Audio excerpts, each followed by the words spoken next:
May battle commence.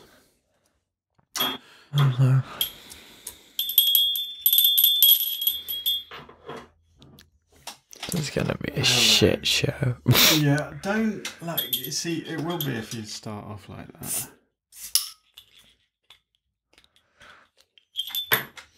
Well, It's let's make it a reverse. short one, then. It's reverse psychology. Is that on who? Me. Okay. You're right though. It's going to be a shit show. Usually is. Not according to Craig. Craig likes us.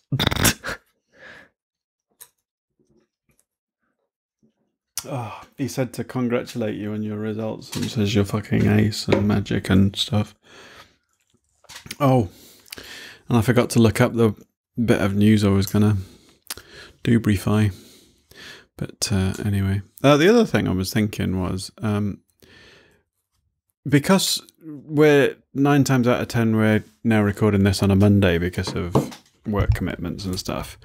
It's a bit of a squeeze to get it out between Monday and Thursday as an unedited one, and then as well, since I kind of hardly edit it anyway, just really kind of maybe about 10 seconds shorter than an unedited one for the Thursday.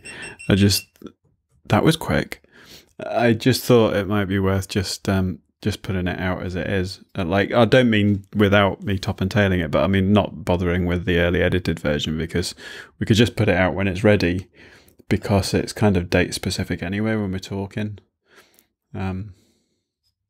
I mean, I'd like having the release day. Well, I'll put it out on.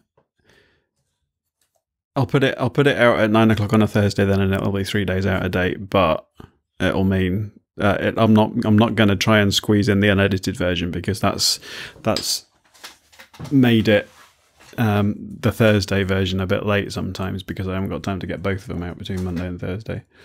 Yeah, I mean, I would put priority on the slightly edited version. But to do that, you've got to sync it up and stuff. Yeah, that's what I'm saying to do. That's what I'm going to do. Cool.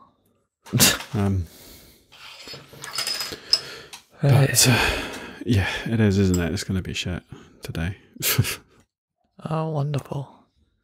Do you know what number it is? 66. Clickety click. Clickety click. Bingo. We've got to do something to rescue this episode, haven't we, before it turns into the worst one ever. Well, second worst one ever. What's the worst one ever? I think that might have been a Bollocks report, actually. The 3-hour one. What, the one where I had to give like 9 different examples of socialism to Ben? I don't think we try not to mention him on the channel anymore, because that felt like a punishment. Maybe we should cheer up and give it a go. Maybe, because I mean, okay, maybe well, yeah. maybe raise our tolerance levels. I don't know how interesting it is to listen to 2 people being miserable. Yeah, well, we always say that, but then like people, well, at least some people seem to like it. Yeah, but we're not normally as miserable as we were like in the last couple of minutes, are we? I mean, I've been miserable all fucking day, so. Yeah, that's true. Right, let's change that. All weekend. No weekend. All week. All month, all year. You know, I genuinely... Oh, wibble wobble table bobble. Yesterday morning, I woke up thinking you were dead. Because in my dream, you died. I had to mourn over it in my dream. I woke up crying. Oh, so you do care. And I genuinely, for like about a minute before my brain woke up, thought you were genuinely dead and I was having a nightmare about it. I And then I remember Hang on, I talked to him yesterday. Oh no, I didn't gel my hair. I look like a pom-pom. YouTubers, look away for the rest of the episode, please. I don't think anyone cares. But you just told me that you did. You said that you cried when you thought I died. I don't care about your fucking hair, though. Oh, fine. So what is it? Is that where you keep your thoughts? I don't know. It's time to string a sentence together.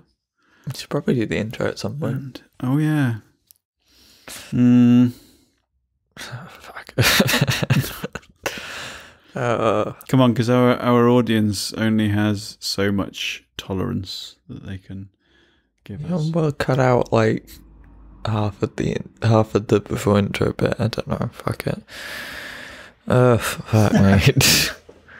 I do not have the energy today. Or any day for that matter. Well, let's see what we can do about that. Beer! Birra Moretti, l'autentica do you want to do shut the fuck up. Do you want to do that in the actual podcast? Okay. Do you want to prepare for the intro? Hang on.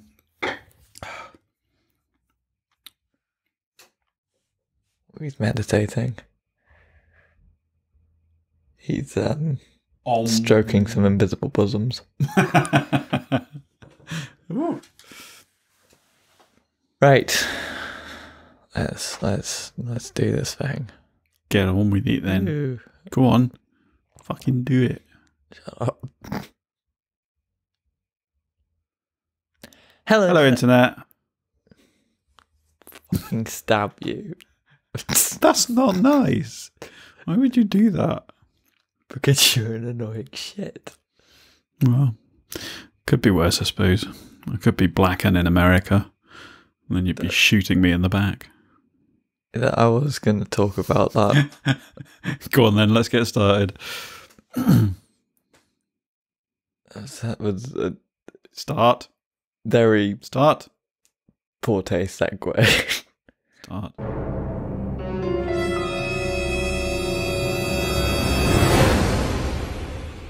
Hello Internet, I'm Firebolt. And I'm the Orbiter. We're a bit shit today. We might be in a good mood by the end of it. That doing the thing for the people might cheer us up. Alcohol and misery are famous companions. Oh, welcome to the 66th episode of Breaking Bollocks. 66. Another 600 and we shall be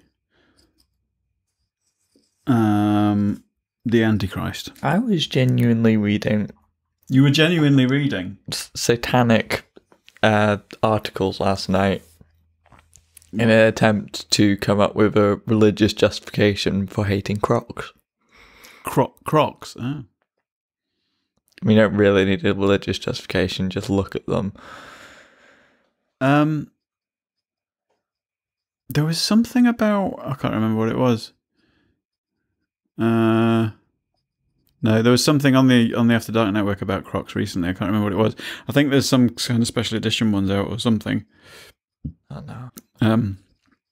But anyway, I think Nick wears Crocs. Oh right, okay. Have we started? By the way, did we do? Yeah, we did. Right, okay. Do you want me to do it again? So no. Actually, have a good run. No, because this is going to wake me up. Because I have. Speaking of Nick, it reminded me. I want to get on a soapbox. I've got a rant. I want to vent my spleen. Well, kind of. Oh no, I best turn my phone sound off, hadn't I? Or just put it on the floor somewhere. No. Put it away. I will need it. Put it away. It's not a... It's a... Right, okay, so this week there is a certain film coming out. Right. First of all, would you agree that podcasting is kind of... As podcasters, we are kind of the guardians of the spoken word, aren't we? Would you say? No. We're two twats that speak into a microphone to 2 hours and call it entertainment like idiots. Shh. Podcasters use the spoken word. That's their art tool, isn't it? That's their palette. I feel like it's insulting to call this art, but sure, go ahead. Right.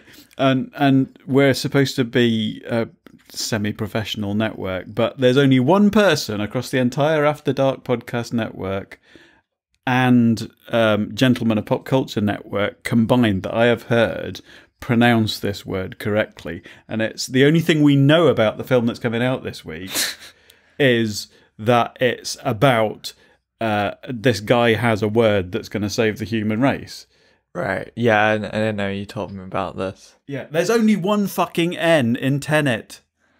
It's not fucking Tenant. You're not renting a house. You're not being a Doctor Who actor, or they're gonna hear that and then just start deliberately pronouncing it as wrong as possible. Yeah, well, they'll have me and Kat from Australia as a deal because she said it right. Even Lewis couldn't get it right. It's fucking a tenet, right? What I mean, what? It's a deeply held cornerstone belief or philosophy. A tenet. We're calling it tenor and tengrel and tentacle. No, just tenant. Just tenant. Tentacle. It's now tentacle. Next time you talk about this film, anyone in the network listening to this, pronounce it tentacle just to piss off the orbiter. It's tenet, but a stretch tenet, but not tenant. Fucking dough balls. Get us kicked off the network. No, I can't. I won't get us kicked off the network because I keep supplying them with awesome tunes. If you don't know what that's about, go and listen to this or that podcast, Biscuit Wars. The episode that's just about to come out, I think, has the Podfather doing some beautiful crooning, Art Garfunkel styley. You did the one for the Crisp Wars too, didn't you? Yeah, and I did one for that Kevin Smith View Askew podcast, and I can't remember what it's called. Something about HHN30. There's hang on. There's nothing as scary. No, hang on. What's that thing about woman scorned? But it's kind of a take on that. Nothing's as scary as no. What the fuck is it called? It's something about HHN30. Don't frankly care. Oh gosh. You know what? I'm getting into the stride of my glibness right now, and I'm actually having fun. I don't sound glib. Like it. Yeah. Glib. What does glib mean? Sort of dull, monotone, depressing. I thought that was hang on. Oh, what is that? Very useful description. Not. Oh, never mind. I don't know. I've heard what's his name described as that. What's the comedian bloke with a really droll, kind of dry, kind of wit? Richard Iowadi. No, older than that. David Baddiel. No, but David Mitchell. No. Joe Brand. No. God, get it right. Describe them. He's very kind of miserable, kind of insincere, essentially what it means. Glib, insincere. No, I'm trying to think of. Oh, it'll come to me during the episode. Speaking of getting onto news, I want to include because we just missed a bit of news in the last episode, but it's something that happened in between. Oh, that's actually a couple of things. Our episode starting, our episode being recorded, sorry, and oh, it's dropped off the bottom there now. Anyway, it's great. You know, I have a computer here for a reason. Yeah, but there was an article. It was on my news bit of. Oh, it is still here. Right. Okay. So I think it was the day after our Was it the day after our last recording, or I don't know. I don't know what time is doing right now. Train crash. I looked at a video I genuinely thought came out 2 years ago, and it turns out it came out in May. Yeah, this freaked me out a little bit because any regular listeners might know I'm waiting for an appointment to have a bit of laser eye surgery in Glasgow to correct a problem that I've had following the lens replacement surgery I had 2 years ago. And I could quite easily have been on this train because it would have been. In fact, when I went down for the actual surgery 2 years ago, I did, to get to the appointment on time, I did have to stay in the Travelodge overnight in Aberdeen and then get up early to get the first train from Aberdeen to Glasgow, which is what this one was. So if it had come in on that day, I could have been on this train. It's fucking scary. It was going 75 miles an hour. Almost 72.8, I think. 75 was the limit on the line, but basically the leading power car. It was after all of the rain and flooding and stuff. There was a landslip, but I'll do what happened first. The leading power car. Right,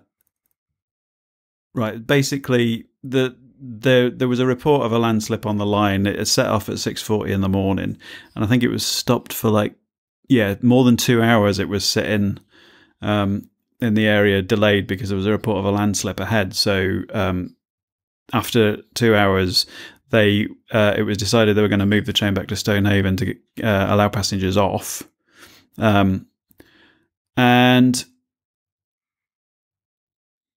in the process, this was like 9:25. As it crossed over onto the northbound track and accelerated 72.8 miles an hour, it hit another landslip. The train continued for 70 metres before hitting the parapet of a bridge. The leading power car continued most of the way over the bridge and fell from the railway down a wooded embankment, as did the third passenger carriage. The first passenger carriage came to rest. Basically, a train derailed. I think about 7 people died. To cut the story short, you're just reading the article now. Having rotated to be almost at right angles to the track. I'm just trying to get the gravity of the situation across because 3 people died for a start. All right. 2 of which were staff. I mean, there were only, I think, 9 people on the train, fortunately. All right. But yeah, it was a fucking mess, and I'm just, it's one of those situations where you think, you just got to enjoy life while you can, because, it can be over at any time. Happy times, fun, yay. Ooh. Okay. I'll go to something else that's a bit less depressing beforehand, although it's still pretty shit. See, next time you're reading out an article, I'm going to interrupt you after a paragraph. Well, I don't just read the article word for word. Right. Joe Biden's picked VP. Okay. Kamala Harris. Right. What are you wanting to pass comment on about that? Well, she's a fucking cop, and it feels like really this I know very little about Joe Biden, and I'd never heard of Kamala Harris. So yeah, I feel like it kind of has to be a thing where you know about US politics to know what's going on with half the people, but it just feels like a real failure to read the room right now. To pick a cop. All right. Yeah. Who's also pretty transphobic in their actual performance of that duty, I guess. Transphobic in the performance of that duty? Well, basically, she put a trans woman in an all-male prison and refused inmates access to gender-affirming hormones or surgery. Right. So not the best news for people who don't want Trump in. It's sort of like, I mean, sure, I want Trump out of office. It's just sort of like, I won't be happy if either of them win. Like, it's just shit. It's just that sort of thing of like, it just feels like, and it feels like they're doomed to make the same mistake again. Mm. I mean, it is polling slightly better than I think Hillary Clinton did the last election. I think they're kind of going to like get Republicans that don't like Trump on side, but it feels like a lot of them are pretty enamored with him already. Yeah. So who? Sorry. With Donald Trump. Okay. It feels like it would be better going for the people who don't generally vote or vote for third parties. Yeah. As they're much less likely to be attracted by Trump. Mm.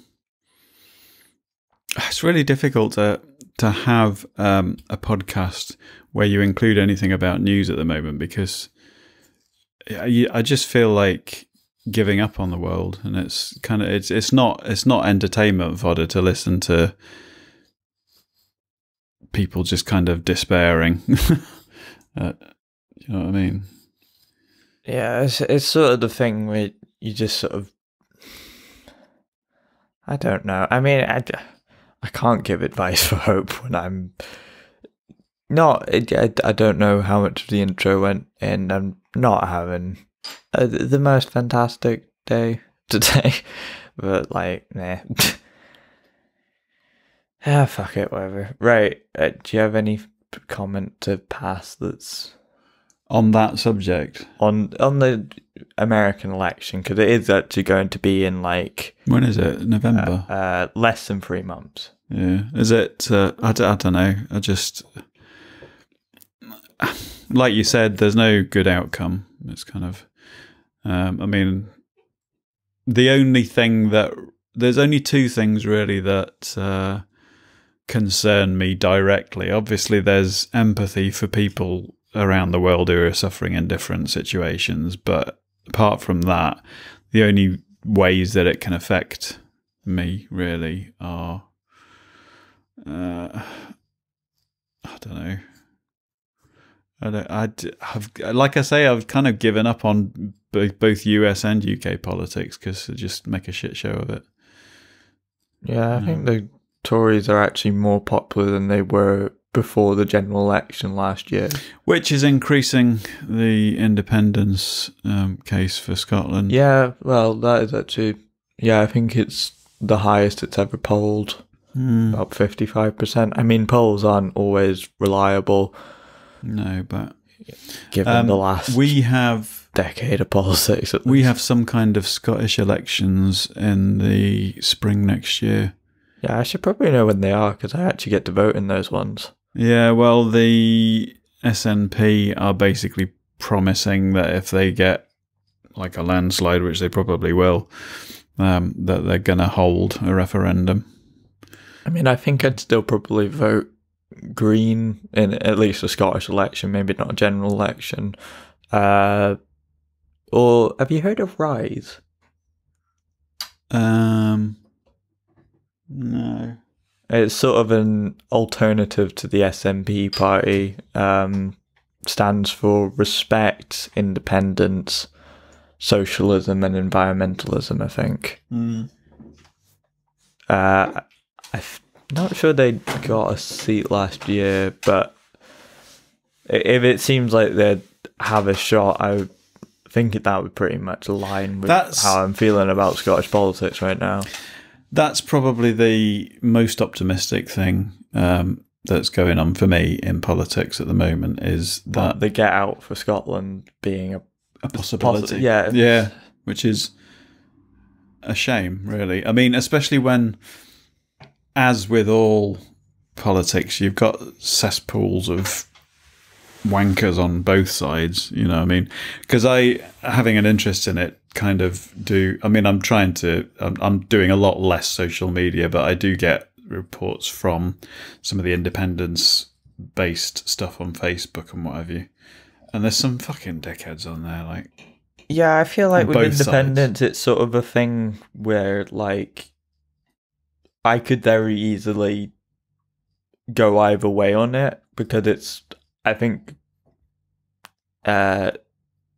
perhaps economically bad in the short term for Scotland, but then if you think about the political situation, like, the UK is about to take a huge nosedive, especially as the Tories are now criticising their own deal with the EU that they had a general election to get through, and are blaming the EU for wanting no deal or something because this shit show never fucking ends. Yeah. Do you think we will do Brexit by the end of the year? Well, if you believe the Tories. Yeah, it's just sort of, I don't think there's anything that could really stop them. It's just like, it's just such a blind, just. I think everybody's off a cliff. Is so fed up with it, it's got to happen. Yeah, but that's the fucking Brexiteer sort of narrative that they keep pushing. Oh, everyone's fed up of all the news, so let's just do this incredibly stupid thing and run our head into a brick wall. No, because I'm not a Brexiteer. Yeah, but it's the narrative that the Brexiteers use. Just get it done. It doesn't matter how horrible it is or how shit it is. Just get it done and shut up about it. Stop whining. That's not the same as what I said, though. No, but like, it's sort of. I think it's inevitable. Yeah, well, it's inevitable because of the political situation, but it's sort of. That doesn't mean that we have to just ignore it. No, I wouldn't suggest that. I mean, it's just like all the fuck ups during this pandemic. I mean, it's a difficult situation, I'll say, but like, they fucked up catastrophically and are still sticking to their guns, refusing to. Well, there's an interesting one that I read today. Chris Whitty said this, which I would imagine wouldn't be right. Basically, Boris Johnson's coming out at the moment trying to get as many people as he possibly can to send their kids back to school, because he's, basically saying that the damage done by not being in school is worse than, that they will definitely suffer from not going to school. But I get that point, and I get like prioritizing over, say, like. But the thing is, the pubs and stuff, the research that's been done, the surveys that's been done,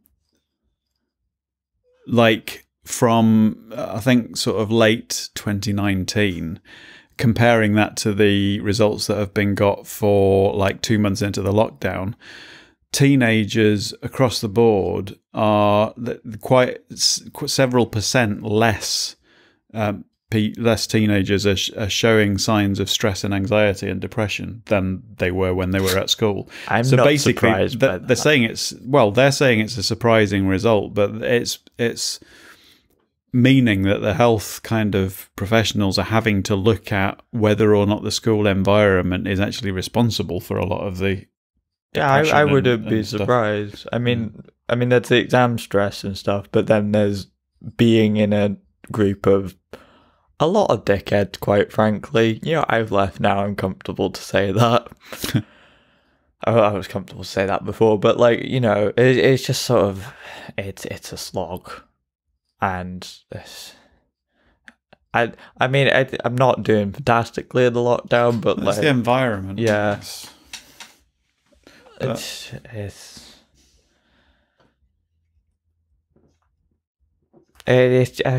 not sure if it's like the sort of pressure or sort of the sort of repetitiveness of it even. Well, I think one of the big problems is everyone's thrown in the same pot together, and it's like it's supposed to be preparing people for the real world, if you like, and it's like you don't mix with that you would tend in the real world, you would tend to gravitate towards them and end up mixing with people more attuned to your sensibilities, your way of thinking, your intellectual level. You know, you don't. I know from experience in jobs that I haven't been suited to that you don't mix with people that you find fucking stressful, and you have a choice as well. You know, in real life, you have a choice. If somebody's really pissing you off, you just don't have to have anything to do with them. But you're kind of forced in school. Yeah, I guess, but like, I think that's sort of how we get situations with like private schools that have no idea about what ordinary people actually live like, and just assume everyone's got like the same situation as them because they've never talked to people they've not had that sort of exposure to maybe more nowadays around about. When I was at school, there was not maybe as broad a spectrum, but certainly, you know, different mixture of, because the other thing is as well, nowadays class isn't necessarily about money, is it? You can be mostly is, but you can be rich and not be from the elite, if you like, the aristocracy. Yeah, but you're still going to be disconnected from the working class, even if you're not like fucking royalty or something, and you haven't got this long line of descendants saying that your family's the best in the world or whatever. You know, if you're going to a private school, that implies your parents are at least rich enough to send you there. Either that or you nowadays got a fairly rare scholarship nowadays. Yeah, I don't know what the scholarship situation is nowadays, because I mean there used to be government funding, government assisted places, which didn't make a huge amount of sense to me. I think it's kind of, I don't know. So that seemed a bit contradictory that the government would try to level the playing field while at the same time allowing private schools in the first place. Do you know what I mean? It's almost like a token kind of gesture. You know, we'll pay for a couple of poor kids a year to it keeps the illusion of meritocracy going, so yeah. But you know, that's subject to entrance exams and stuff, so do you have to pay for them though? Well, the entrance exams, I don't think so. I mean, I wouldn't have known back then. Right, okay. But the other bit of happy fun time news is been another shooting. Oh yeah, America, Wisconsin. In Wisconsin. Okay. Basically, the video that I think's been circulated shows a man who apparently was breaking up a fight between two women, being followed by police to his car with like their guns up. His kids are in the car, which I think is an important detail that I haven't seen a huge amount of. And he opens the car door and is shot in the back, I think, 7 times. 7 times, was it? I didn't know that. Yeah. Do we know if... Well, a lot. Do we know if he's died yet? Because last time I checked, he was in critical condition. Yeah. I will look up the story to see if there's been any developments. I mean, the guys the cops involved are on administrative leave, apparently, at the moment, which is... don't know what that's supposed to mean. Probably means they'll just come back and not actually see any consequences, because they hardly ever do.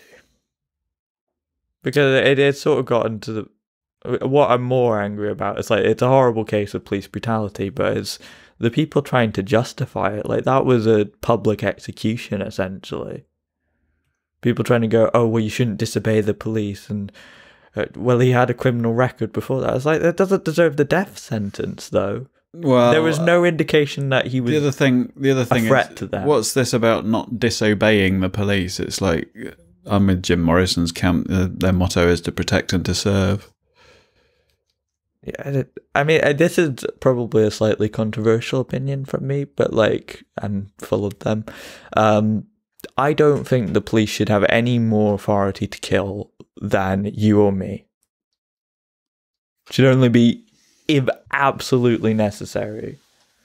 I don't think they should be armed, because if they have the impunity to kill without actual serious consequences, then they're going to keep abusing that power. It doesn't matter how many good apples are there. The bad apples are going to abuse it. Yeah. And they're going to know they can, because it's happened hundreds of times, if not thousands of times. This is the thing, though. I mean, it's like the culture is just... And we only see the ones where there's video footage of it, which is part of the reason why there's quite a lot of laws on police having body cams, but they don't always use them and turn them off when they're doing some shady stuff. I've been in a pretty good mood this week until today. I don't mean until doing this podcast. I was actually quite looking forward to it, because I thought we could do a really good one. I thought, it's like last week I was really energetic, wasn't I, to start with? Oh, I don't know. It's just... Maybe it's because I had a bath this afternoon. I'm just feeling a bit lethargic. Other news related to America, the Portland protests and protests all across the country are still going on. They've basically stopped all coverage of it from what I've seen. That's going to escalate, isn't it, if this guy dies? Well, I mean, it's escalating already in Wisconsin. There's protests already. But well, there were people like, oh, well, what do you expect if you riot? You're going to create an environment where police are scared. It's like, yes, we want them to be fucking scared because they're abusing their power. They should be accountable. It's just missing the point so deliberately. And I put out a really angry tweet when I first saw it. I think it was this morning, like when I woke up. So a great way to start the day. Basically saying, if you think that someone disobeying police orders is reasonable excuse to kill them or use lethal force, because I don't know if he's dead, I shall look up the story just to check.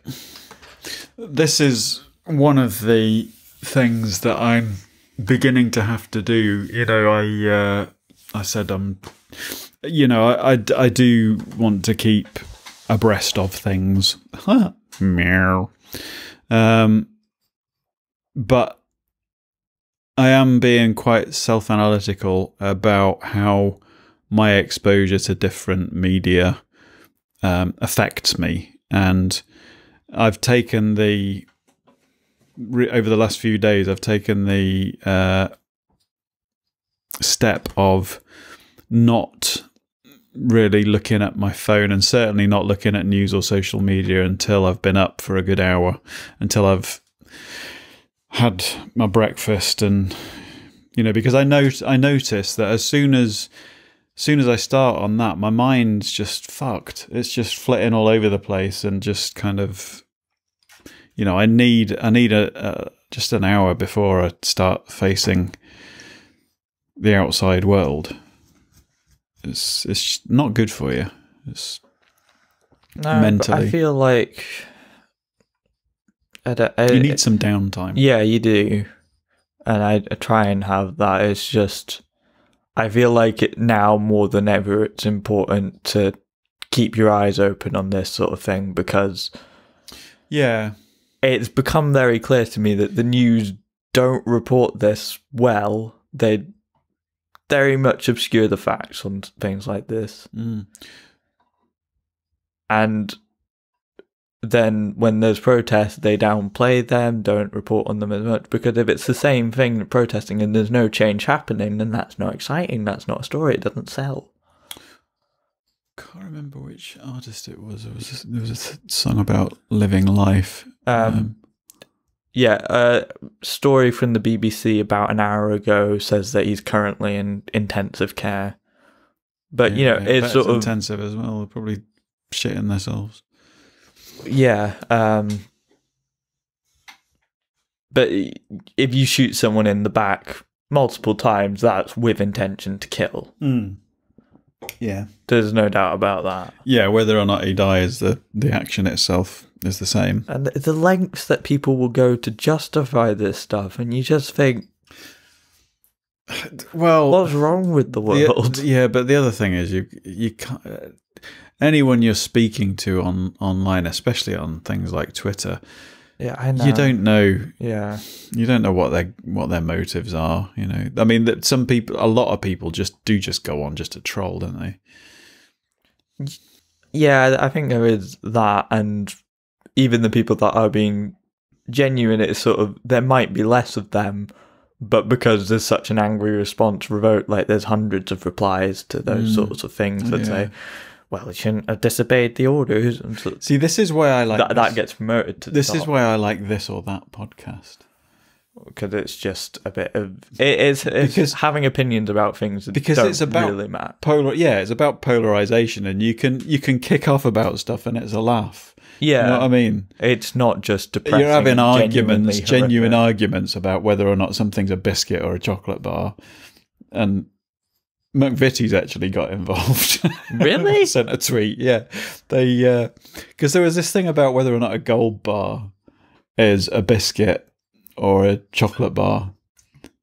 It's not worth either. I don't like them. Oh, so you'd have voted Biscoff then? It's the first round is Biscoff versus Gold. Biscoff is obviously superior. Colin will like you. It's white chocolate, isn't it? What, a Biscoff? No, the gold bar. The gold bar, I think so, yeah. White I do like them, but shit. Anyway, McVitie said it's a chocolate biscuit. It's a chocolate-coated biscuit. Well, yeah. It's not a chocolate bar, it's not a biscuit. It's a chocolate, so it doesn't count. Is it white chocolate? Yeah, I suppose. It's got a bit of a caramelly taste to me. Anyway, we're invading a different podcast territory here. Oh, that fucking motorbike again. Yeah. I want to go out in the street. Should we take the camera out in the street and just abuse a motorcyclist? No. I mean, they're already shouting that they have a small penis at the whole street. I think they're embarrassed. I'm pretty sure it's a girl. Oh, very small then. Clitoris sized. Whatever. Yeah, but basically,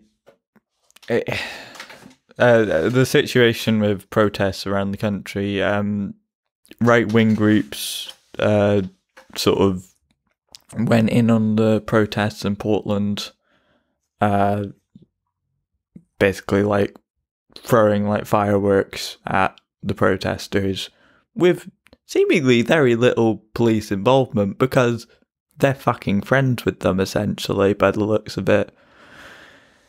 And then after they left, the police came in to beat up the protesters some more. Yeah. I love it when, the biggest country, not the biggest country, but the biggest economy on earth and the one with the biggest military and supposedly seen as the leader of the free world, although not really. Yeah, that's is fast turning into a authoritarian nightmare, committing suicide internationally. I mean, it you might disagree with a lot of the human rights issues going on in China and Russia, but their public image is certainly more respectable nowadays than the USA. Yeah, well, that's because they keep killing the people that speak out. Yeah. Sorry, it's not funny, is it? But yeah. Although the US might want to, but there's too many people in there to kill. They'd have to kill half the population because they are very polarized, aren't they? Is that polarized? There seem to be some people that want that. I should have designed a virus that would attack only Republicans or Democrats. Oh, this fucking stupid shit with. Have you heard of QAnon? I've heard of them. Essentially, a group of conspiracy theorists that think that there's some global cabal of Satan worshipping child molesters / eaters. This was it on This Week Tonight? Or I think so. I think it was a bit of a throwaway joke that they didn't explain though. Yeah. And think that Trump's covertly trying to destroy them or something. But basically, relevance to current events. I think they're out in droves. Well, not particularly droves because it's a relatively small group, I think. They're out like protesting lockdown in the UK as well, as America. As the sort of normal thing of like, oh, it's a hoax, and somehow, and I don't understand how anyone could possibly logically connect these two things, but people are.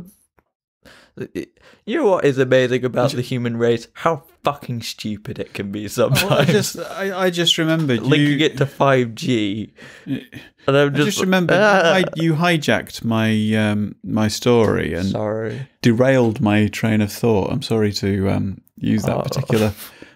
Well, because it's No, because I was going to move on to the point that Extinction Rebellion are making at the moment, and one of the things that came out when they were looking at how likely it is that this sort of thing could happen again, and all the indications are that it's likely to happen more often, because with the extreme weather events that are happening, you're getting like intense heating of landscapes, and then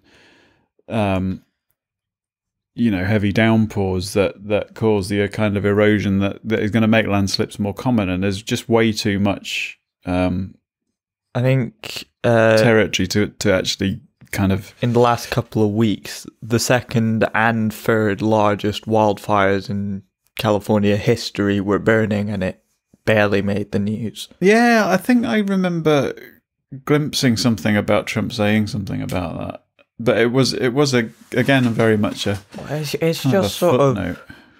I mean, in the words of Billy Joel. We didn't start the fire. The world's always been burning since the world's been turning. This is going to surface again very soon, because Extinction Rebellion do have a series of protests planned in the next few weeks.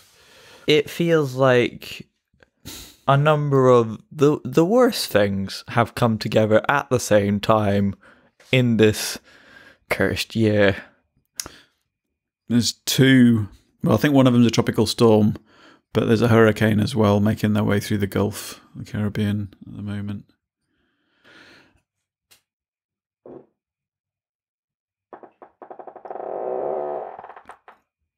Speaking of wind events.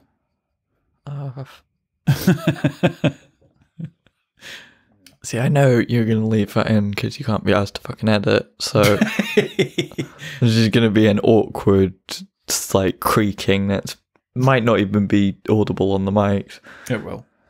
It will, believe me. You know when you let it rip, it's going to pick up. I do listen back to... in fact, lately, I have been listening... Certainly this week, I've been listening to a lot more podcasts material, and I shall be continuing to do, because I've got a lot of hours at work this week. But thing is, I did notice some of the other drivers at the shop wearing Bluetooth earpieces while they were in the shop making boxes and stuff when there's not much going on delivery wise. So I started doing that myself. So I'm listening to podcasts pretty much all the time that I'm not out driving now, while I'm washing up and making boxes and stuff. So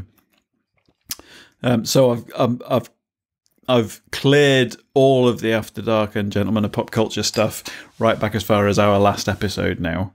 I'm halfway through our last episode, and I shall continue back because I've got about 30 saved that I haven't managed to listen to over the... So, yeah, there we go. You'll be able to hear all our depressing news. I fucking hope for the last... See, You saying about being surprised that we think episodes are shit, and then I listen back to them and they're not quite as shit as I thought they were. I just fucking hope this one's not as shit as it feels. Last one was really good. I enjoyed that, yeah. I mean, it was still pretty depressing, but it felt like it had actual weight and meaning. It starts with the fucking news, though. I mean, that's a really difficult starting point to... Yeah, right. Kind of, well, one bit can only go up from there, I suppose. Somewhat good news. It's on here. Do you know who Kellyanne Conway is? Kellyanne who? Kellyanne Conway. No. Essentially, where's she on the way to? Propaganda mouthpiece for Trump, essentially. All right. Okay. The sort of like twist around every interview to make it good, or just she came out with the alternative facts thing to basically explain Trump away. She's a spin doctor. Yeah. She's resigned as a White House advisor, but also her, I think, possibly former husband, because I think their jobs sort of conflict, but I'm not sure. George Conway, who works with the Lincoln Project, which is like the group of Republicans that don't like Trump. Yeah, they both resigned from their post because their daughter, I think, made like viral TikToks about how abusive they were being psychologically. Cool. To her, and also just how shit they are at politics, both of them. So she basically managed to get them to resign from their shitty jobs. Yeah. I think. But I honestly hope that she manages to get away from them. I think TikTok they sound like horrible people. TikTok were planning on suing Trump, weren't they? Have they actually been shut down in America? They're apparently meant to be shut down sometime middle of September, I think. But whether that's actually going to happen or not, I just thought it was like a dumb thing. Like, you know how Trump just goes to everything. Oh, it's fake news. He signed an executive order, didn't he?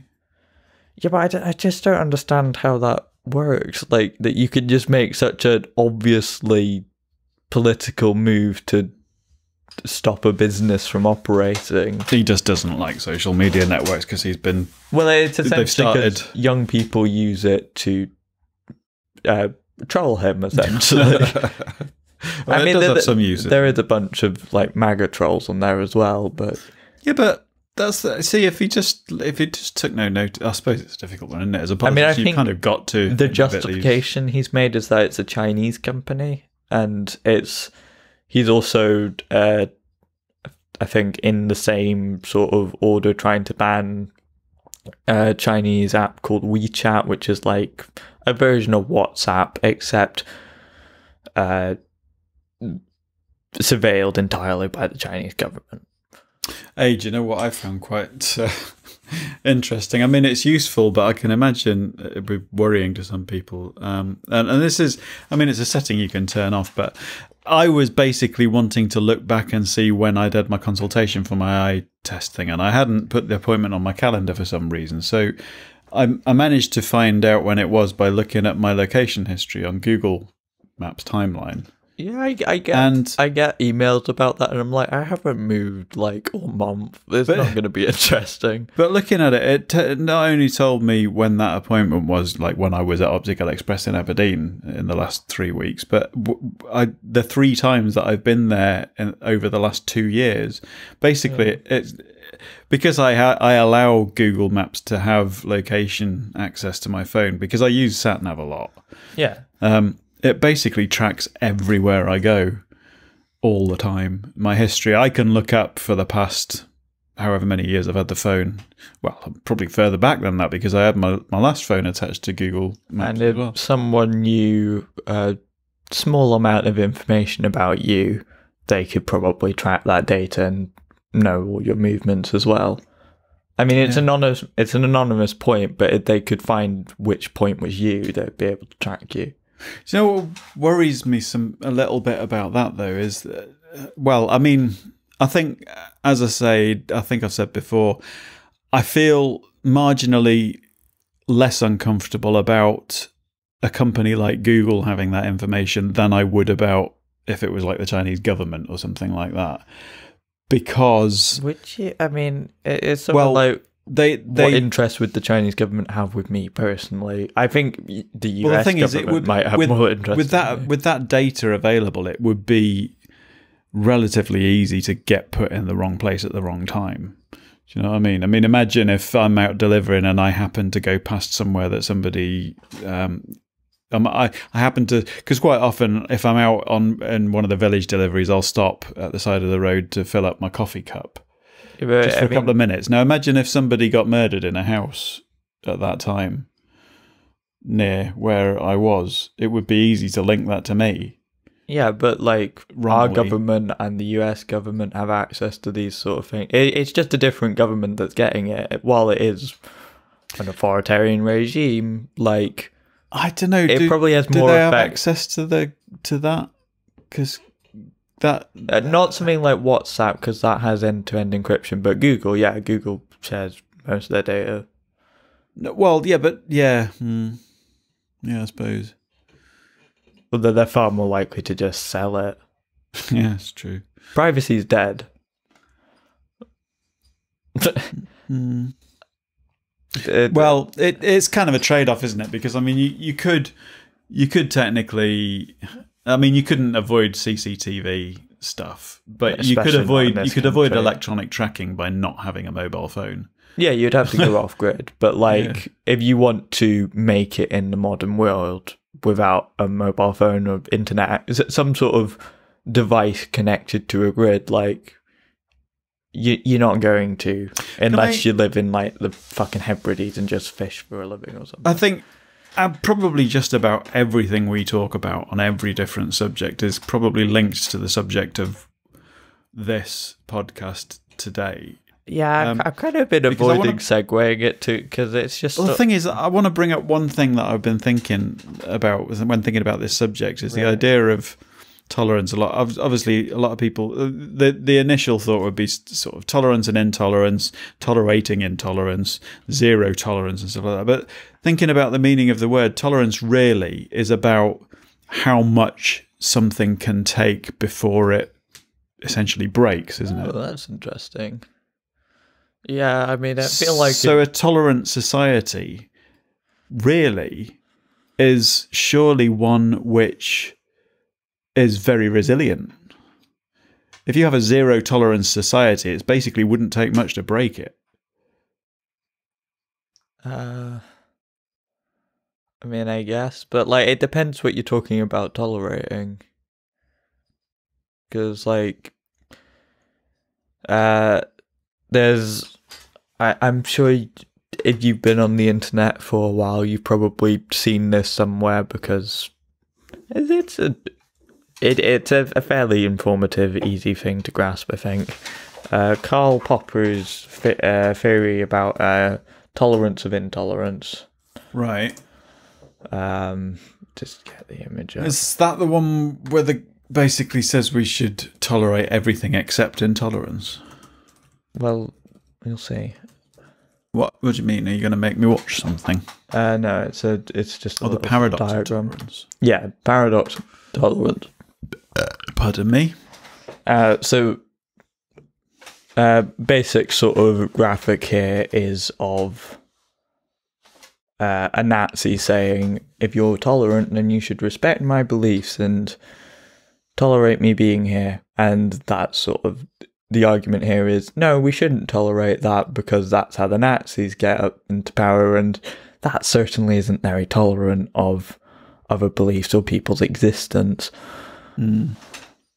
So basically what he argues here is, although it might seem like a paradox, we need to make sure we don't tolerate the intolerant. Well, maybe like a way of thinking about that would be that to find a position which allows you to tolerate the maximum amount of views.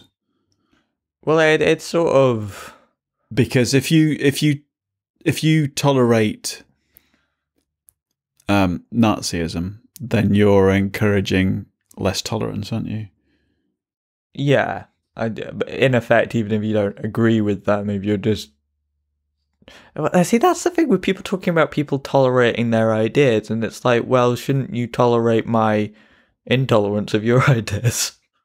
It's sort of a thing of like it's the freedom of speech thing where like someone was like, but I should be able to say my opinion without anyone criticizing me, even though that's not what it means.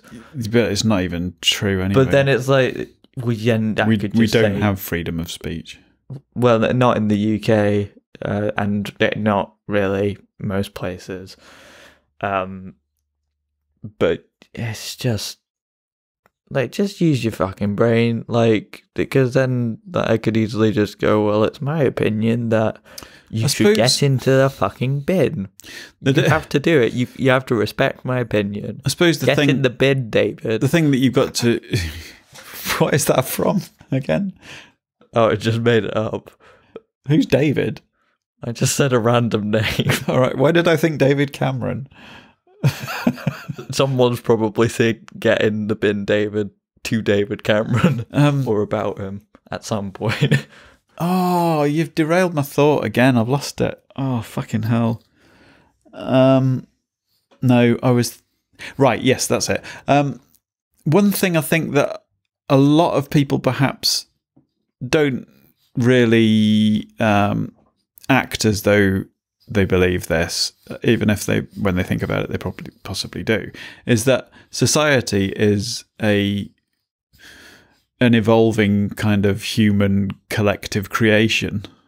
Yeah. And in that sense, it's not infallible.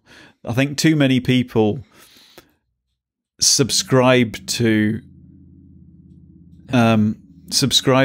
a particular philosophy or viewpoint or political stance or societal arrangement and forget that it's a human construct. So therefore, I mean, for a start off, you've got to define perfect if you want to think in terms of perfection, but there's no such thing, it's just a thing we've made between us, and it works in degrees of success or failure.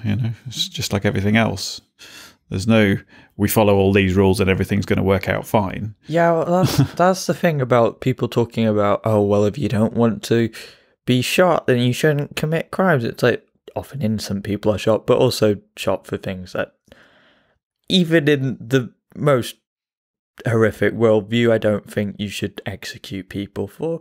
But like they seem to fail to understand the concept that laws can be unjust. On the flip side, marijuana shouldn't be illegal. On the flip side of that, though, by all accounts, you could easily turn around to the police officer and say, well, if you don't want to incite riots, then you shouldn't shoot people in the back. Yeah, but then you're threatening the system, and then you're a communist scum, and I'm calling the police. The system is its own threat. The system's fucking broken. Yeah, it's a problem when you're asking the system to basically correct itself without any external examination, though. I was like, they're expecting the courts and the police to just and the Congress to just sort of go and fix it themselves, when it's like, we need new ideas here. Yeah, and I think that harks back to what I was saying about tolerance, zero tolerance being a really, you could claim that what that copper did and what's happened in many different situations is a zero tolerance policy towards blacks. And in fact, probably worse than that, because it's not as if they're even having to tolerate stuff sometimes. It's just out and out racist attacks, really, sometimes. But yeah, with that, it's sort of, the police brutality is horrible no matter what, but when it's so obviously based on racial bias, it's but that's reinforcing white supremacy, essentially. That's an example of that. People are afraid to step out of line. That what I was saying about earlier, that zero tolerance, a zero tolerance society, it takes very little to break it, because that society is broken. America is broken. Yeah, I would say, and it's largely because of its inability to adapt to its population, basically. Like that idea of in a storm, in a hurricane, how a tree, like a massive oak tree, can be blown down, whereas reeds, apparently really weak kind of bendy reeds might survive it because they bend with the wind. They get that idea of I sort of appreciate a society adapting to its own. I think changes. A lot of the problems, at least related to like the political system and how it relates to racism, in America, are based on a fundamental either misunderstanding or complete refusal to learn history. Yeah. A lot of the major systems, the police force itself originated in catching slaves, which a lot of Americans I don't think know. The other thing, I was listening to a Johnny Cash album yesterday. I can't remember what it's called, but it was a collection of songs talking about the Indian heritage, the Sequoias and the Senecas, the tribal kind of history, and basically how George Washington's agreement with the tribes over there have been broken, basically. Like they built dams and flooded the ancient kind of homelands of these tribes, and it's just kind of... Which is genuinely a plot I saw for the villains to do in a TV show I watched recently, to flood a village I didn't like, and that was a bad place. It was like the bad guy's home, but they were the villain for trying to flood it. Yeah, I mean that's the problem. I mean the America is built on the society is built on a really shitty start. They're basically invaded and murdered, and I mean, it's not a good start. We come from Britain, so we can hardly talk really, but it's still like, I mean, if we're at least critical of that, we can, but yeah.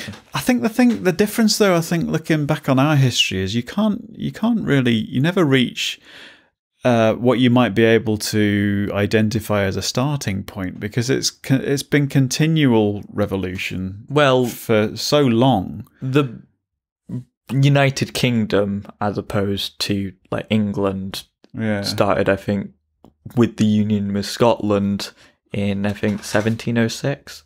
Right. Well, do you know, I didn't realise this until the other day. Do you know Dream Theatre's logo? Yeah. It's based on Mary Queen of Scots' logo. Oh. Any particular reason? No, but I think it was chosen by their original first lead singer, somebody Dominici, from the first album. He basically picked it because he thought it looked good, and it looked like it had a D and a T and an M and various bits in it, and just kind of, he just thought it looked cool, so they used it to base their logo on. That very loose link there to Scotland. Well, I think it was basically one of the reasons they actually united was Scotland's attempt at an empire didn't really pan out very well. I think it ended up going to an island that was very difficult to do anything with, and it was just sort of an economic alliance, really. Yeah, I mean, there was problems. I mean, there was a lot of rich sort of, that whole Northumberland kind of area with the barons and stuff that used to own a lot of the land up here. Oh, they still do. Most of the land, I think, is owned by a few people in Scotland. Yeah. There's great big swathes of land owned by the royals up here, isn't there? Yeah. Oh, that's a thing about, I guess, tolerance and how there's very much a double standard. I mean, looking just at the royal family, I think it was recently Meghan Markle commented on the US election, like telling people to vote. I'm not sure if she told them who to vote for, but like, I mean, I think the story is like she stepped away from her duties after a bunch of press vitriol about her and just generally wanting to do something else. But it's like it's the weird double standard of tolerance of hers. Like if she closes a car door the wrong way slightly, there's a huge article saying from the Daily Twat Muncher. I've not read the Daily Twat Muncher. Oh, that's good. Good page 3 models. The Scottish Sun were very, very badly criticised again. But did you see the headline? Oh yeah, fucking!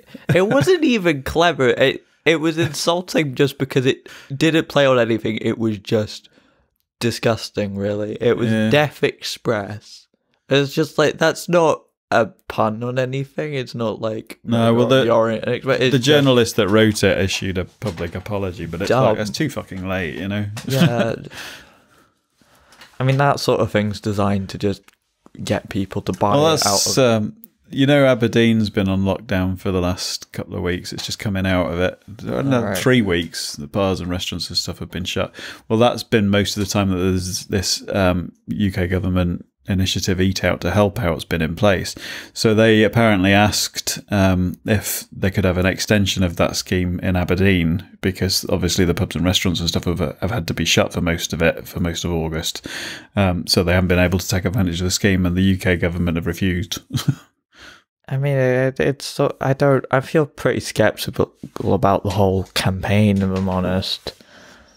Yeah, it's obscuring the reality of coronavirus in Britain. It's a PR thing to go, oh look, it's all okay and we can be normal again. And it's like, I think they're just trying to help out restaurants. Well, that's what they're saying it is, but like, yeah, it's a PR thing. Have you noticed most of the ones that are the big chains that are doing it are fast food restaurants? Yeah. Although there was school meals have been included in it. Well, school meals should be available anyway if people need to rely on them. I'm going to start the other camera while I remember. So keep talking. Incidentally, going back a bit, I'll try and find an article on it. Yeah, what else has happened in the last couple of weeks? We're turning this into a news thing. We should be talking about tolerance. Well, it's about the paradox of tolerance things. Sort of, I think a lot. I'll read out the actual comic in full here. So it's should a tolerant society tolerate intolerance? So two people saying no to Nazis. This is where I'm supposed to interrupt you and say you're just reading it all out now. The Nazi says, "Well, we've gone through this, right?"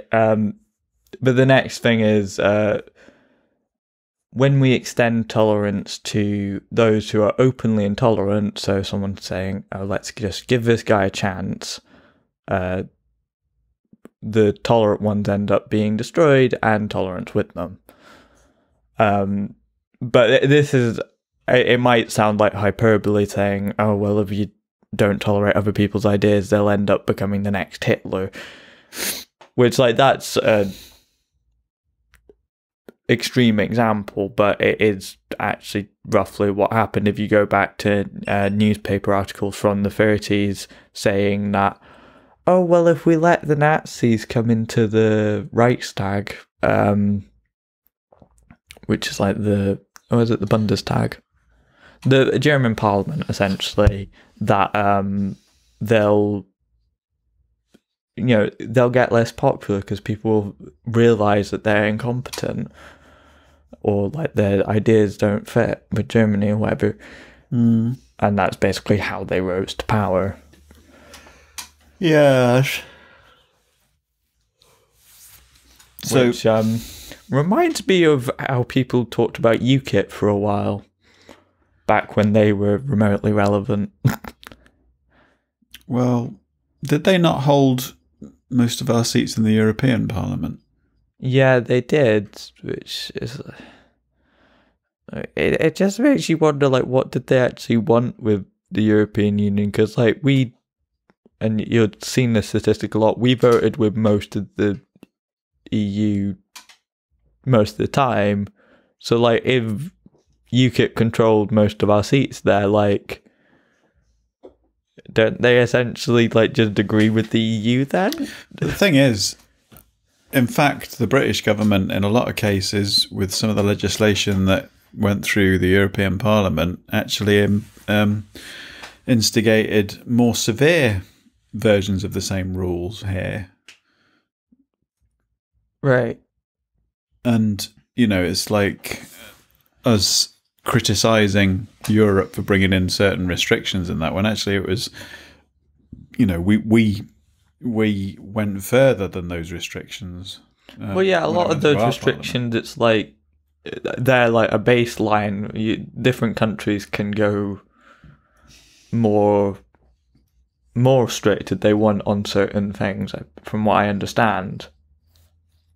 Like controlling borders, like you can, within EU treaties, you could control them more strictly if you wanted to. Although it's... I'm so sorry. What? I'm so sorry to our listeners for this episode. It's not. It's picked up in the last half an hour. Has it? Oh, okay, that's all right then. Our average listenership on on audio only has gone up to 17. Oof. I think one of them's me though. Well. So yeah. What are we gonna? Should we keep talking? Yeah. Are you okay? What? Why would you say that? Because you seem to be having a bit of a weird one. I'm just not sure. Not sure what we're doing with this. Talking bollocks. That's what we always do. Did you not get the tagline of the show? This is the format. It's shit, I know, but like it's our show. I realised that more than an hour into this thing, we haven't actually said what we're drinking yet. Oh, I did in the the pre-load. You gabbled off a bit and pre-ball. It didn't actually really say anything. What are you drinking? I am drinking Hop House 13 Lager. And what is that? It's from Dublin. Oh, okay. I'm saving that one for next. I'm going to finish up with the Stereopramen because I like to finish up with Stereopramen. I sort of tasted something a bit fruity. It's because it's got hints of apricot and peach. Ooh. I'm on the Birra Moretti, which all I remember is the advert for it being a load of Italians being very Italian in their Italy. Well, I would expect them to be. Is there a degree of an Italian? Is there what? Is there a scale of least Italian to very Italian? Well, I don't know, but it did remind me of the wide variety of different music I've been listening to. One is the last one I was a Frank Sinatra album, and there's a picture of him on the front, and he's obviously doing this really cheesy kind of where he's kind of winking and clicking his fingers at the camera at the same time. But because he's just about to click his fingers, he's literally doing that kind of, the Italian hand. What do they call that? Style. Is that what it's called? No, fuck's sake. What? Sorry, I thought you meant the Italians invented style. I don't know. Make of that what you will. Maybe, I don't know. Maybe I've lost the plot a little bit with this show. Maybe. Yeah. Well, I think we both have. Whatever. I don't know. Maybe. I want to revisit your idea about how much a society can tolerate of, we'll say, like injustices, like the police brutality, before something needs to change, or something just changes because the pressure's too much. Well, see, the thing is, because this brings me back to something that you said on a previous episode not so long ago about the revolution happening in the mind. Yeah, the sort of one meaning behind the revolution will not be televised. I mean, I think that sort of thing is happening, but it's happening kind of slowly, and I think, I don't know, is there a kind of a fighting back against change when the psyche of the nation is gradually changing? Does the status quo resist to a point? Yes, they do. And if you look at the history of civil rights movement in America, it becomes very clear that that's the case.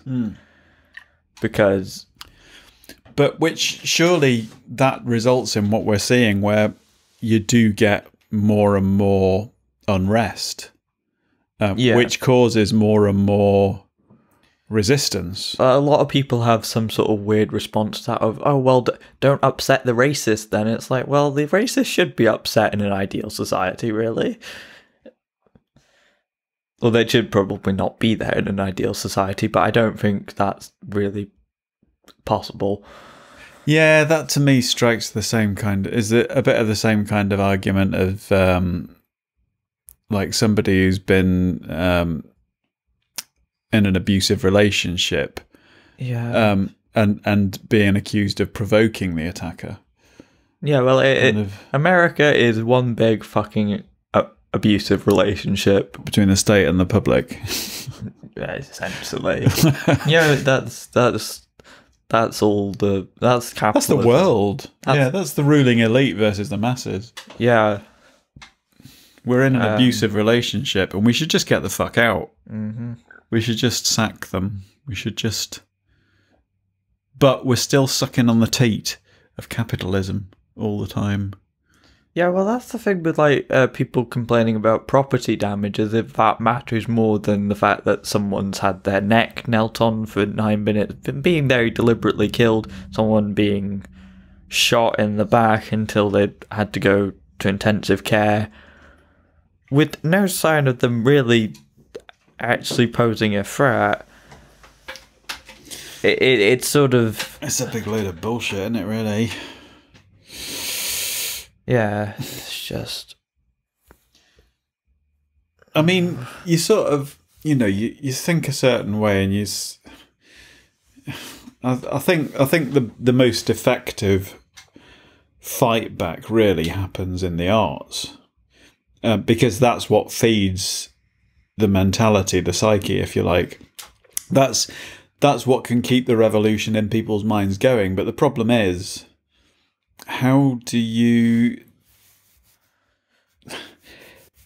actually affect change?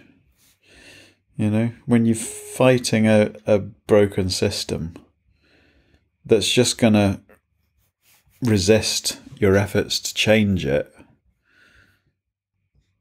Yeah.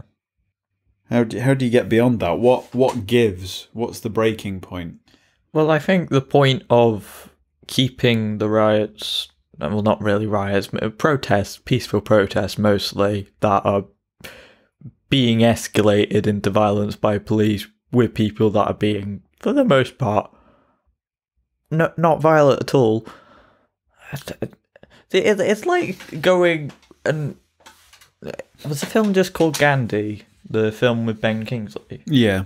It's like watching that scene where the British Army basically shoots a bunch of people that pose no threat to them. Yeah. And going, yep, we're the good guys here. Yep, definitely. Yeah. And it's just... But that's what happens. Disgusting. And it just makes me wonder, like, to like people that I might pass at another time pass on the street, or people that I might be talking to every day. It's like, do they support this? Well, if someone was shot for disobeying orders, which just seems something very fascist to me, just hearing myself say that, do people just eat this up? Did ordinary, not QAnon fucking conspiracy people that think that everyone's lizards and Trump's God? I think the majority of people feel powerless to do anything about it. Yeah, I think that's sort of the tale of Brexit, but the unfortunate thing is that that was mostly lies by people that stand to gain from it, which stand to gain from their losses, essentially. Yeah. But I think everybody has a small part to play. I mean... It's because recently in a YouGov poll on migrants crossing the Channel, which are asylum seekers and under international law should be legally allowed to come to the UK no matter how they come here, because they are asylum seekers. You know, there are people now... they need to be housed until they can have their application processed. There's a movement on Twitter trying to persuade people to stop making donations to the Royal National Lifeboat Institute because they're helping to rescue migrants. Really are some disgusting fuckers out there, but I think there's more. Hopefully, I do genuinely see people every day. I mean, it's the sort of thing where the hate often feels like it's screaming loud over bright, happy people that are actually trying to do something, but I do see a lot of people that care. Yeah. And that gives me some hope. I seriously think that if you engage at uni with some of the clubs and stuff that are available, you will get, because I think there is that sense of like-minded people clubbing together. You do feel, it's like when we went to the Extinction Rebellion protest. It wasn't an Extinction Rebellion protest. It was, what was it? Extinction Rebellion were there, but like it was a general sort of climate strike day around the world for various groups. You know, it might have just been a one-day thing, but it kind of, it does give you hope when you see other people feeling the same way, you know? And standing up with you. And I mean, one thing that I found quite interesting actually is Extinction Rebellion, as I mentioned earlier, are doing some protests in the next few weeks.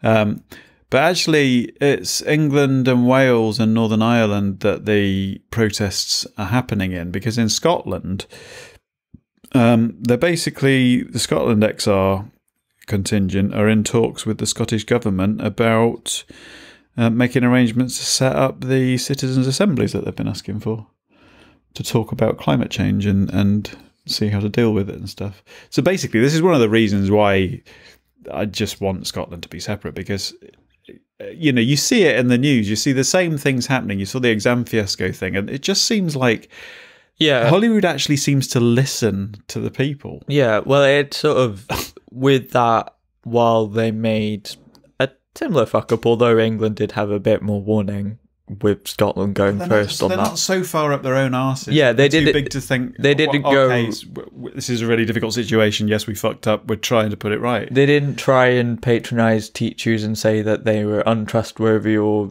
gonna raise up people that didn't deserve positions, which the current cabinet might know something about. Wankers.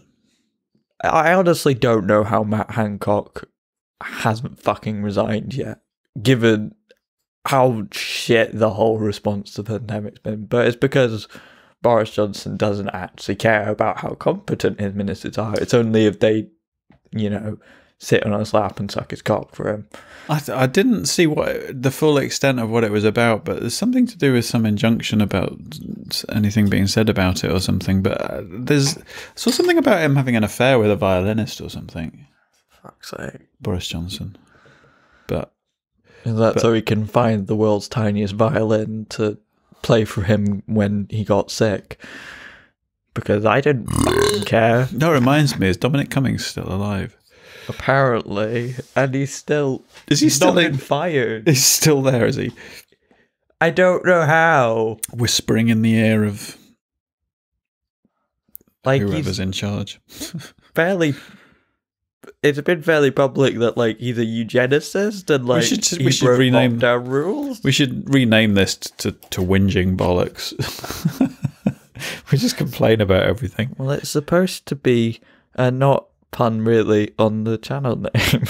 Yeah, well, actually, no, I was going to say this earlier, that I think one of the big mistakes I've started to make is to try to keep keep things on topic and try and like discuss that, keep things formulaic. Do you know what I mean? Have that bit where you talk about the news and then move on to talking about the topic instead of just talking bollocks.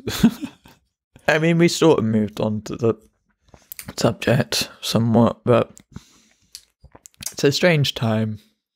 I mean, yeah, it's that sort of thing of like, I don't know whether it's think that a lot of these things have been problems for decades that just not a lot of people have been aware of for very long. But I think they have, but it's been a lot easier to put things to the back of your mind up until the 24-hour news culture that we're in now.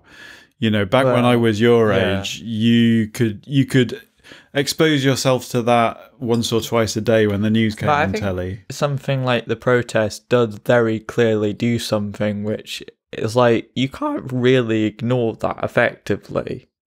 Like, when it's in so many places. No, but it does. You have to take a position, and that exposes people that don't really care about doing anything about systemic racism. Yeah. Because it's the way you respond that reveals who you are, isn't it? Which tells me most of America's politicians don't give a shit about systemic racism. Some do. But, like, most of them are fucking shitheels. This is to you, America. No, it's not to all of Americans, because remember, there's a lot of people like us over there that are trapped in their system, just as we're trapped in ours.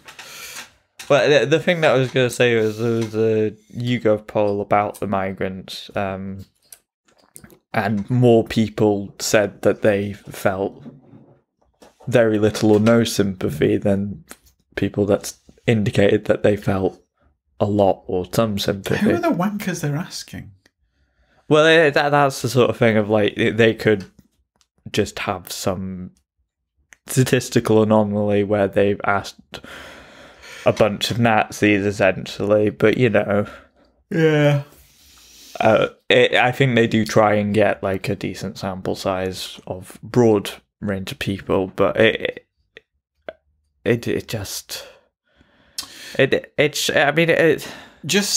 doesn't really shock me given the sort of coverage that we have on this sort of thing, but it disappoints me still. And I think getting to back, well, not back to it, but applying the subject we're talking about to our global situation recently and now and in the near future, I think the entire human race is in the process of, and gonna be even more so, is having its tolerance tested to breaking point in lots of ways. Well, this is the thing with like, particularly with the pandemic, something I've seen a lot of people saying is that it really shows more than anything that capitalism's not fit to deal with a crisis. Yeah. Like, we've repeatedly seen that with the 2008 financial crisis, going all the way back to the Great Depression. Yeah. And before that, I'm not really aware of economic situations in the 19th century because I'm not that much of a nerd. But, are you okay? Yeah, it's just...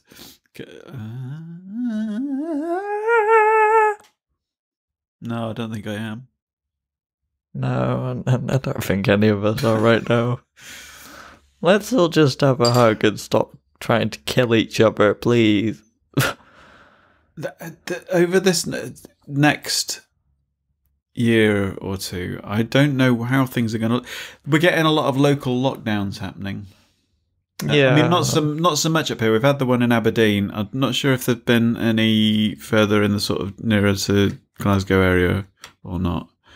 But certainly the northwest of England are getting a lot of that sort of thing happening. And I think that's probably going to be the way things are going to be for quite... I don't think we're going to have a national lockdown again, a complete national lockdown. I think it's going to be lots of local stuff happening, unless we lose control. But I think this is the way it's going to be until the end of next year. Yeah. At least. We had, our wedding band had various bookings in most of which have been either cancelled or postponed until next year at the moment. We had one in for the 12th of September, which I heard today is still going ahead. They've changed the venue to do it in a marquee, and they've cut the attendance to half of what it was. But we're gonna have to say no, because I was looking at the guidance and stuff, and the current situation in Scotland is that even outdoor events, live outdoor music events, are going to be the indicative date for allowing that sort of thing to start again is the 14th of September. So it's like, it's not going to happen overnight, and it's just a mess, isn't it? Because it's difficult to keep track of what situation your own nation is in, especially up in Scotland, let alone local kind of restrictions. Yeah. I mean, in a situation where you've got a hospitality industry, you know, people talking about weddings and stuff specifically that I know of around here. It's the sort of thing you can't plan ahead. You can't. There's no point booking a holiday.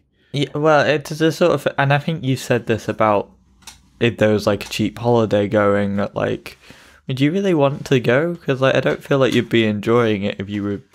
Well, at the moment, it suits my needs to not, because, you know, actually we don't have the money to. But. Well, we probably could actually at the moment, but that's my point, is that actually this whole situation has been, I'm trying to see silver linings. It's been fairly fortunate for me in that we're in a better financial position than we have been for a long time now, because we're not really spending anything. Yeah, and well, I'm working. Yeah. A fair amount. The other thing as well is the problems I've been having with my eyes would have been a major issue if I'd have still been having to do all my gigging and stuff. The fact that I'm able to restrict my activities to sort of daylight hours at the moment is you know, so everything's got its kind of, you got to try and see the positives. Yeah, I was going through that university orientation thing, and they have like a section on. I've just got the last module to do. Have you? Oh, you're beating me now. Then I've still got 3 to do. Well, I've got spare time. Yeah. Yeah, I was talking about like their mental health sort of initiative, and I think a lot of it is like the sort of general advice. I think one was like take 5 or something. Where I was like, oh, do these 5 things and like just take some time to think about them, of like what went well in the day. And it was just like, this is clearly designed for someone who's not at my level of mental anxiety. Yeah, it's just. Did you watch the video? There was a student that was giving advice on different things you can do, and it had like the big 3 it started off with. I can't remember. Which were sleep, food, and exercise, basically. Playing with your bottle cap. I mean, yeah, science is clear on that. Yeah, but like it doesn't make it easy to do.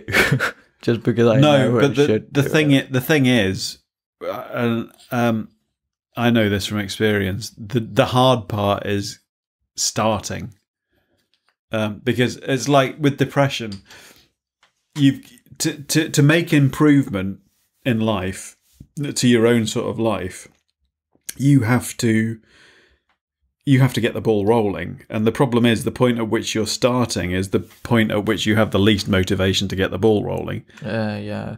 It's sort of a cyclical thing. Yeah. Yeah. You kind of need a helping hand to pull you out of it sometimes. Yeah. And it's not always there. No, well, definitely not for teenagers. I mean, I've had antidepressants to kind of help with the worst of it. But, you know, my daily meditation's really helping me. But it doesn't I wouldn't say life gets any easier. You just get more resilient. Yeah, I mean, that's something that I've noticed with, I think it's something that I maybe see from a bit of a different angle with my autism, because a lot of things that a lot of people, I think, take for granted that like they deal with in this. I mean, this is me assessing my view of other people, even though I don't know what's going on inside them, because people might think the same thing about me, that I'm handling things well, I'm definitely not. But like developing strategies over time to deal with new situations, because that's something that I generally struggle with the first time.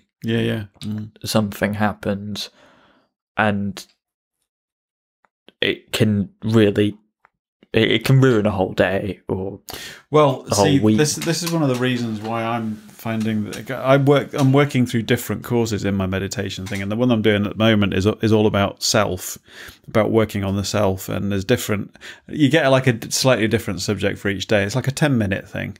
You do like a relaxation exercise, and then there's like a bit of talking, just like to help you with one aspect of life. And the one for yesterday was on risk.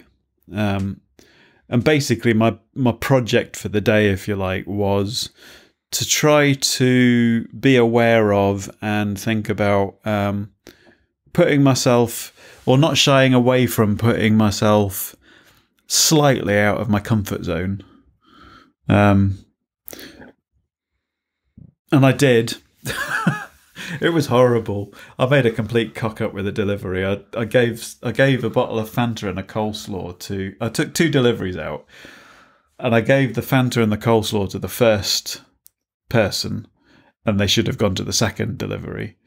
But the first person that I gave them to didn't say anything about it. They just took them. Like, it's like, you absolute cunt. So I got to the second one. What was the second order?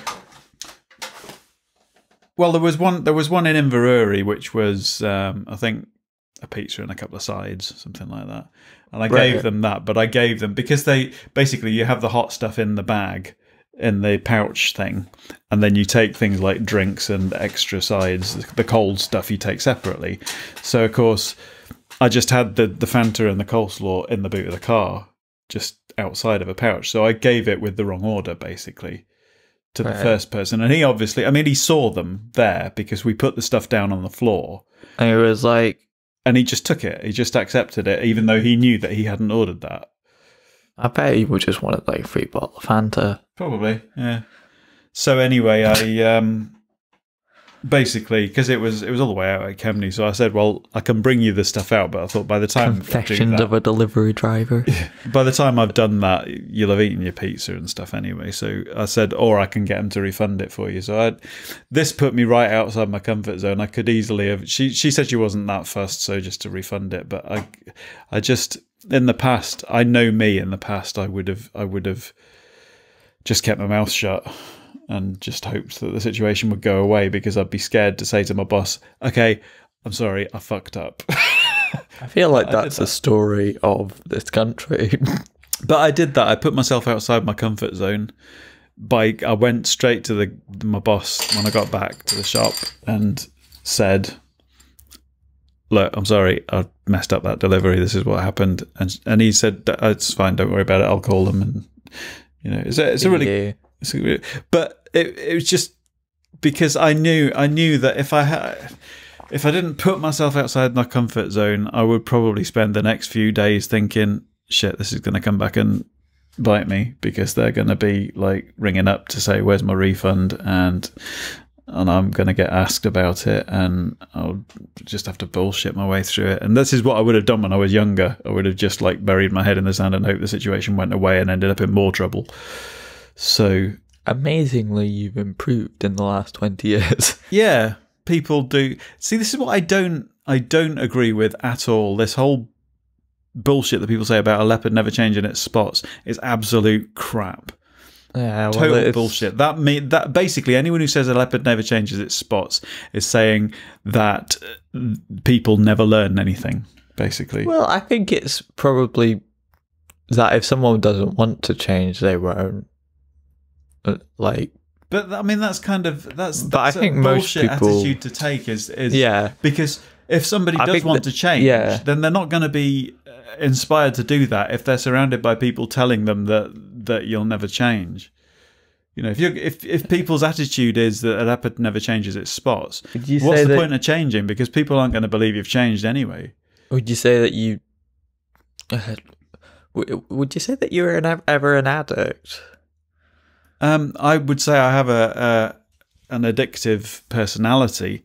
I would say I have an obsessive personality, but I think like an addict to drugs of any kind, cigarettes. Oh, cigarettes, definitely, yeah. But like when you were trying to quit that, were people like? I think nicotine was probably my biggest putting addiction. You down and saying like, "Oh, it's not worth trying." No, but I do know people that. I mean, this is one of the reasons why it was such a good move for me to just move up to Scotland and start again, because there are so many people in the place that I grew up in that just saw me as a bad kid who would never change, and just, you know, they would never give me another chance to kind of, they just saw me as this, they were just narrow-minded pricks, basically. That assumed that because I'd done some stupid things in the past that was who I was and who I would always be. So, well, I think gotta get away from that attitude. I think that's more a reflection of himself, really. Yeah, yeah.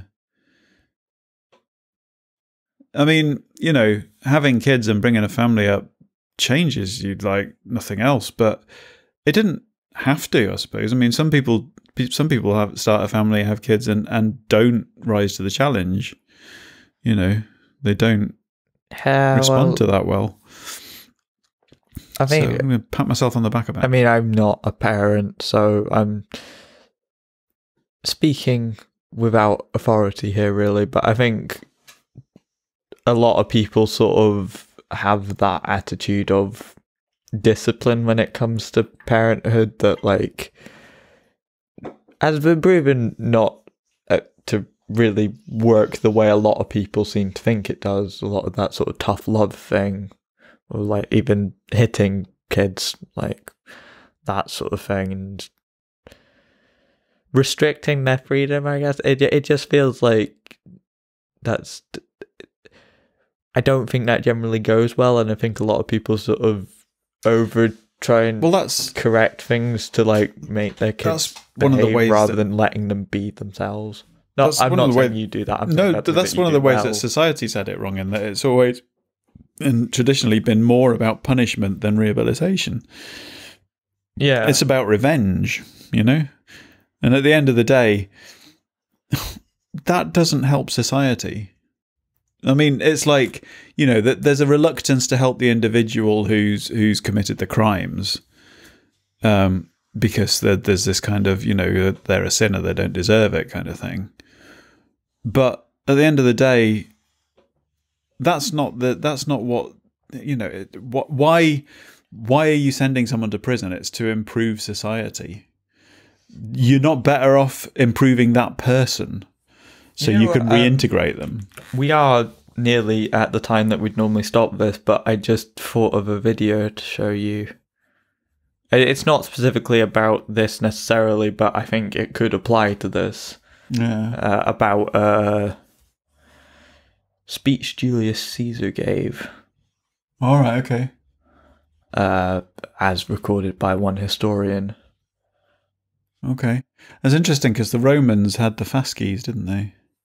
The fasces? Oh, is that like the axe thing? Yeah, I think it's definitely in the symbol of a lot of Western the societies axe now. Surrounded by a bundle of sticks. Yeah, yeah, which is the sort of symbol for fascism, isn't it? Incidentally, one of the lesbian flags also features that, which is why you shouldn't use that one. There are better ones. Well, and with the intention of maybe drawing to a close shortly after we've watched this, then. Okay. Does that sound good? Sure. I mean, I'll be editing that bit out. So. Okay. So we're gonna finish off by It's our old favourite philosophy tube. Oh yeah, the whatever they are. What are they? What? Philosophy tube. Are they a philosopher? Well, they were a philosophy student. Right, okay. They now sort of promote sort of things like that, but also give new takes on it.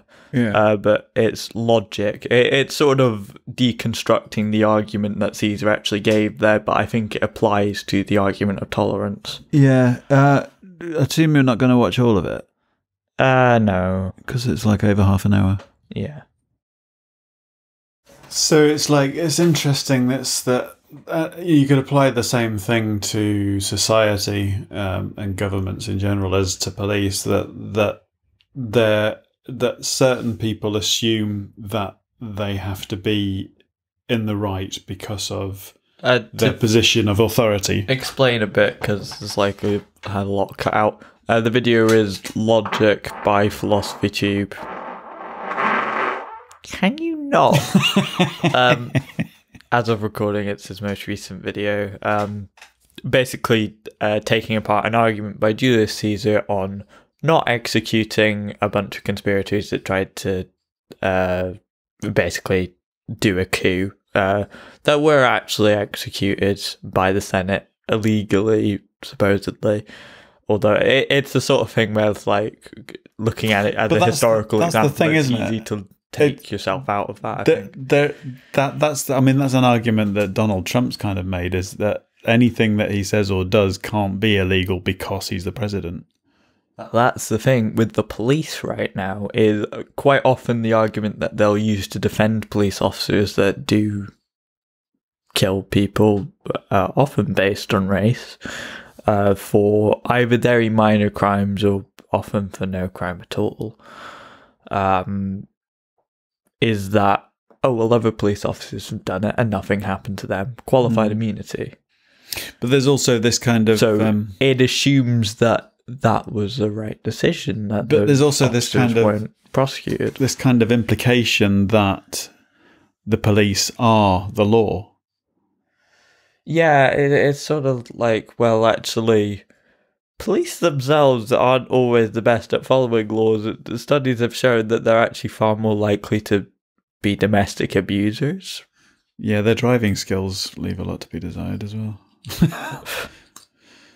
Throwing some shade here.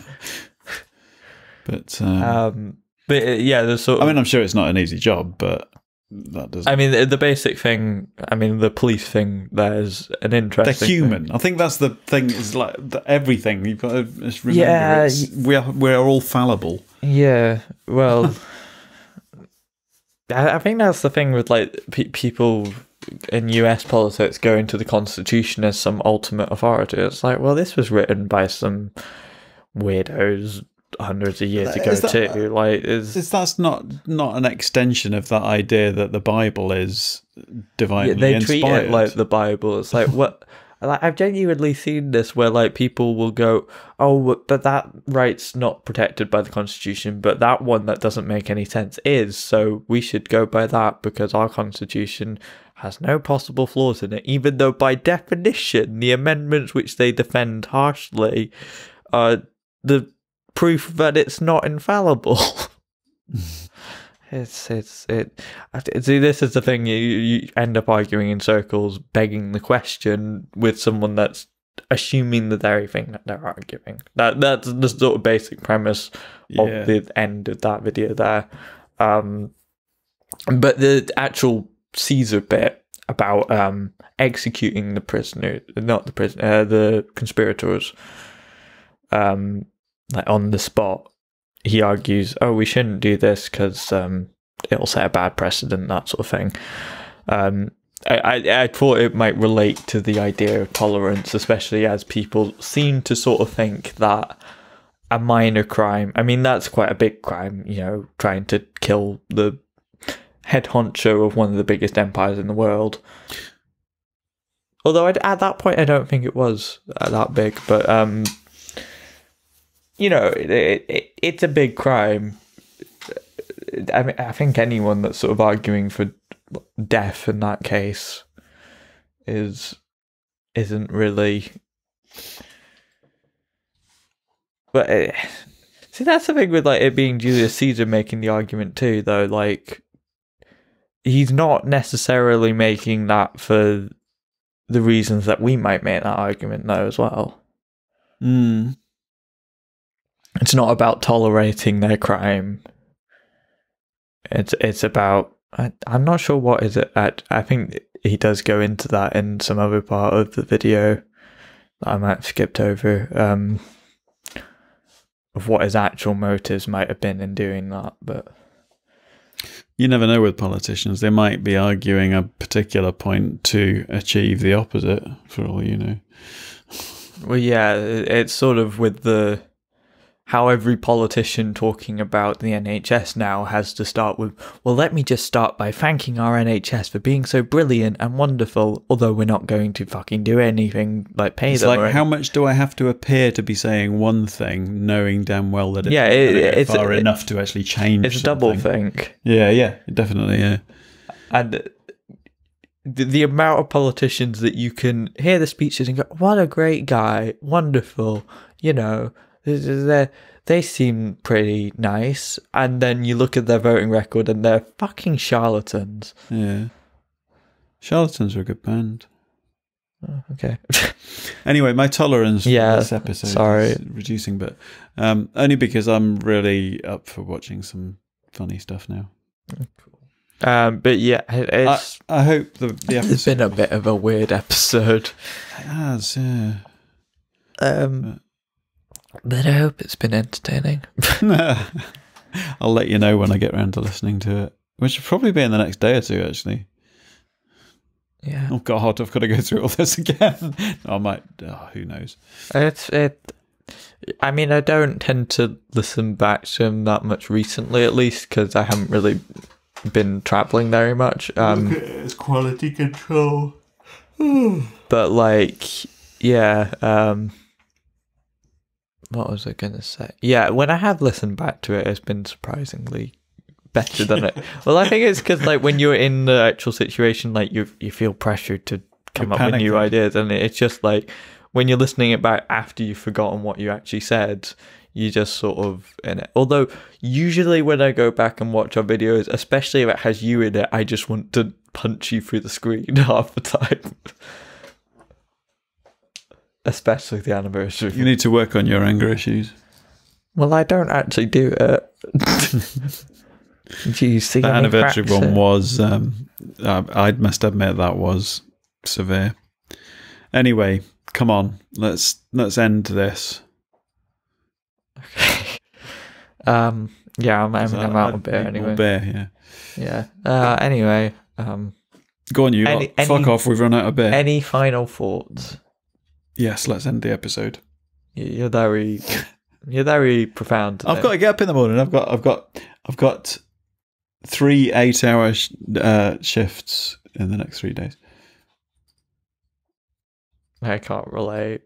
No. Anyway, you will. Yeah, the hope of going to university is that I won't, but I don't know about that. No, you could end up with longer shifts. Yeah.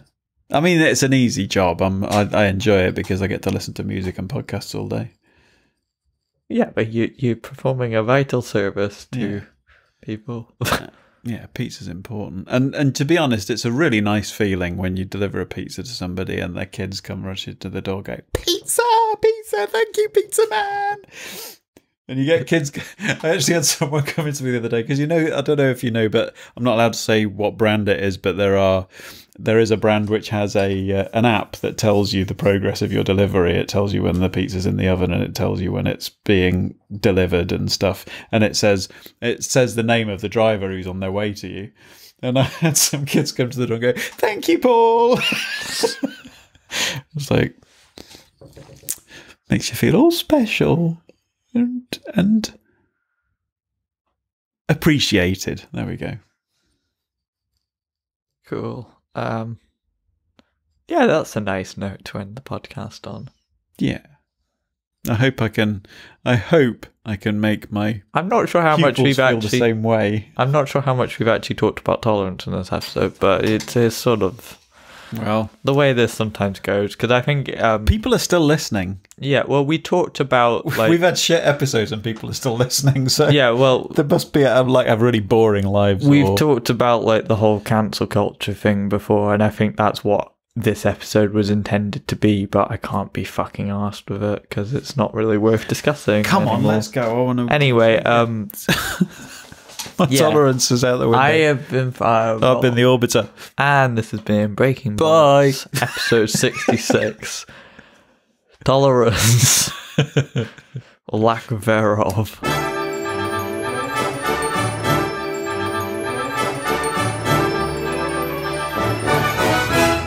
Oh, I added a caption to our latest game night video.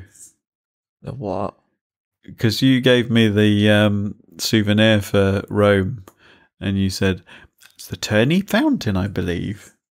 Yeah, I'm pretty sure that's wrong. Yeah, it's a Trevi fountain. Yeah, well, I don't fucking know, do I? Apparently not. Terni is a place in Italy, though, I know that. Is it? Pretty sure it is. I think it's near Rome. Fuck this. I am not having my name. What are we watching tonight? This is the post Bollocks, isn't it? Terni, Italy. Oh, okay. It's a city, but it's I thought it. It's not a fountain in Rome. It's 104 kilometers. I had an association with it from Rome, and it was near. I'm going to stop recording. Only I'm one letter I'm going to stop recording. You have only a matter of seconds to say something intensely amusing and save our reputation. Cox. This podcast is part of the After Dark Podcast Network.